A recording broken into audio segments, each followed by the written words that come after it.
주님께서 여러분과 함께 또한 사제의 영과 함께 요한이 전한 거룩한 복음입니다. 주님 영광 받으소서.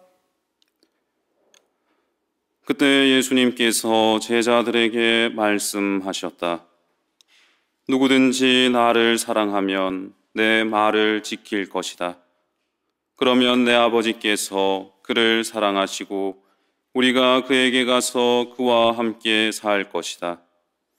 그러나 나를 사랑하지 않는 사람은 내 말을 지키지 않는다. 너희가 듣는 말은 내 말이 아니라 나를 보내신 아버지의 말씀이다. 나는 너희와 함께 있는 동안에 이것들을 이야기하였다. 보호자, 곧 아버지께서 내 이름으로 보내실 성령께서 너희에게 모든 것을 가르치시고 내가 너희에게 말한 모든 것을 기억하게 해 주실 것이다. 나는 너희에게 평화를 남기고 간다. 내 평화를 너희에게 준다.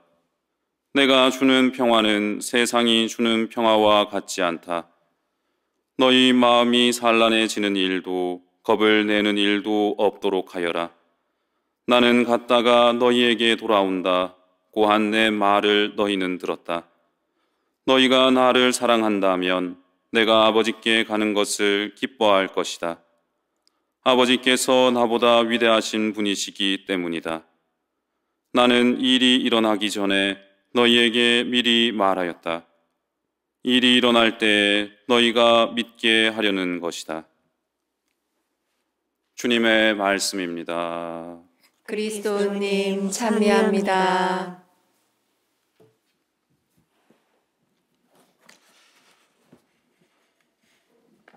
찬미 예수님, 찬미 예수님. 저는 안동교구 가흥동 본당 주임신부 류성태 안드레아입니다. 저는 오늘 평화방송을 시청하시는 우리 형제님들 그리고 자매님들과 함께 이 미사를 봉헌할 수 있어 참으로 기쁩니다. 하느님의 축복이 늘 우리 형제님들 그리고 자매님들과 함께 하시기를 기도하겠습니다. 오늘 복음에서 예수님께서는 두 가지 약속을 하시죠.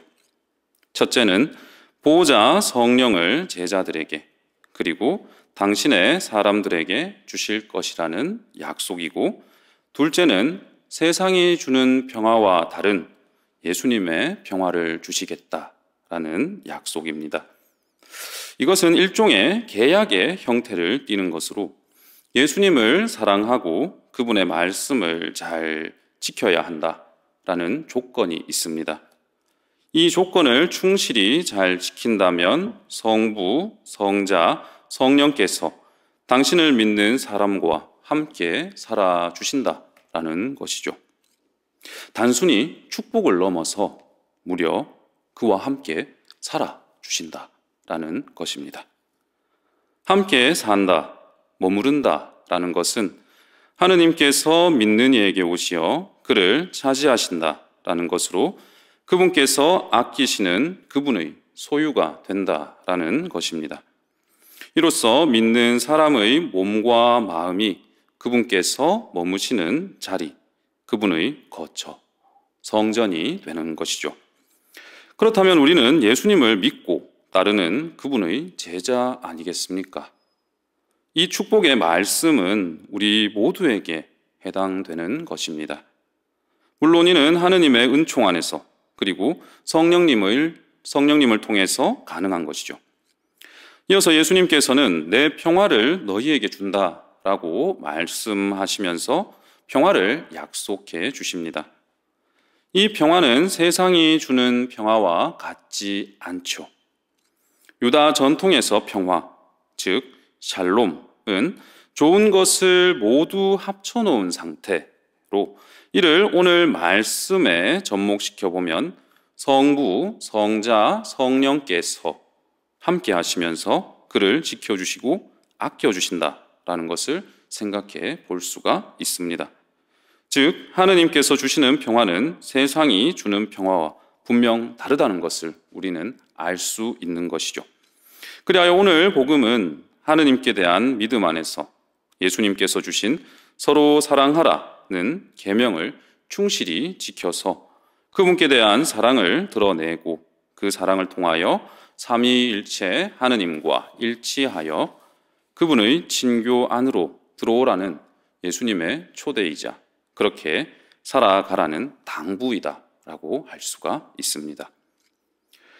예수님께서는 우리에게 많은 가르침을 주셨으며 그리고 그 가르침을 모두 아우르는 것은 그분께서 주신 유일한 계명, 바로 요한복음 13장 34절에 내가 너희를 사랑한 것처럼 너희도 서로 사랑하여라 는 말씀입니다.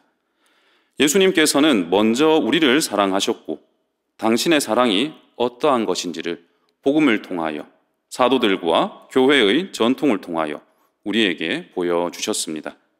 그리고 성체 성사를 통하여 오늘도 우리에게 보여주고 계시죠. 친구를 위하여 목숨을 내놓는 것보다 더 큰 사랑은 없다라는 요한복음 15장 12절의 말씀, 이 말씀을 당신 몸소 실천하신 것입니다. 그리고 지금도 그 사랑을 당신의 가족이자 친구인 우리 모두에게 베풀어 주십니다. 사랑을 베풀어 주시는 예수님께서는 오늘 우리에게도 이러한 마음으로 서로 사랑할 것을, 사랑하며 살아갈 것을 명하고 계십니다.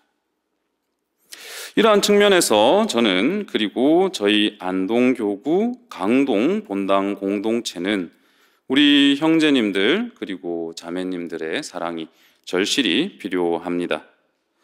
가톨릭 평화신문 그리고 가톨릭 신문 광고에서 보실 수 있듯이 저희 본당 공동체는 성전 건립을 위하여 모금 활동과 그리고 고춧가루 판매 등 여러 방면으로 애를 쓰고 있습니다. 저희 본당은 지난 2018년도에 설정이 되었으며 본당 부지에 있던 10년 넘은 가건물 성전에서 그리고 컨테이너를 교리실과 사무실로 사용을 하고 비닐하우스를 설치해서 창고로 사용하고 있습니다. 이곳 강동 본당에 제가 부임하고 얼마 지나지 않아서 큰 비가 왔었는데요. 그러자 성전 천정에서 비가 새고 창문도 완전히 닫히지 않아서 비바람이 들이치며 비를 피할 곳조차 제대로 없었습니다. 이러한 열악한 환경에서 신앙생활을 이어가는 우리 식구들이 대단하다고 여겨질 정도였습니다. 그리고 부임한 후 첫 주일 미사 후에 한 주일학교 아이가 저에게 신부님, 성당 언제 지어요? 라고 묻더라고요. 그래서 농담으로 땅을 파야 성당을 짓지라고 답을 했습니다. 그러더니 그 아이가 그래서 비닐하우스 창고로 가더니 삽을 들고 와서는 같이 파자고 하더라고요.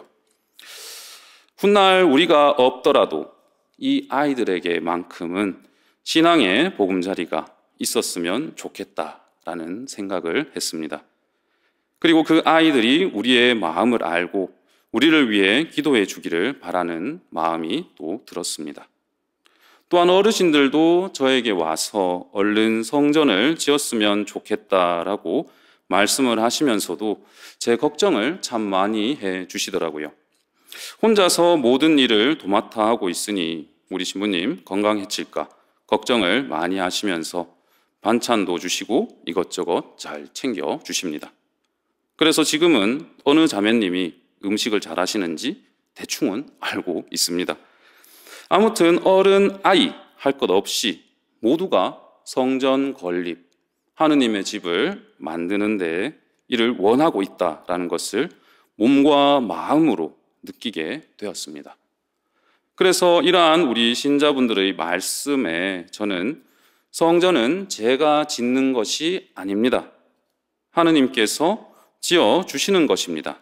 라고 답을 하며 우리의 간절함이 하느님께 닿도록 먼저 함께 기도하고 사랑하는 공동체를 만들어 보자고 말씀을 드렸습니다. 그리고 기도뿐만 아니라 우리가 할 수 있는 모든 것을 해보자고 또 말씀드렸고, 성전 건립을 위한 묵주기도와 가정을 위한 기도, 고춧가루 판매 등 최선의 노력을 다하고 있습니다.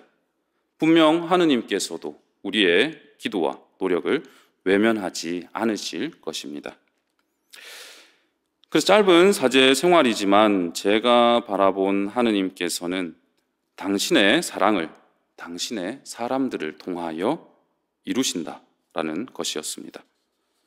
화재로 모든 것을 잃은 자매님을 도와주던 많은 하느님의 사람들, 태풍으로 성전과 본당 전체가 큰 피해를 입었을 때에도 불현듯 나타난 하느님의 사람들, 열심히 모은 돈을 아무 이유 없이 성전 건립을 위해 사용해 달라고 내놓으시던 하느님의 사람들, 병환과 장애로 어려운 형편에서도 후원을 해주시는 많은 하느님의 사람들, 모든 것이 하느님의 은총과 사랑 안에서 이루어지고 그분을 사랑하는 모든 사람들의 마음과 정성이 어우러질 때에 비로소 이 일이 가능하다라는 것을 잘 알고 있습니다.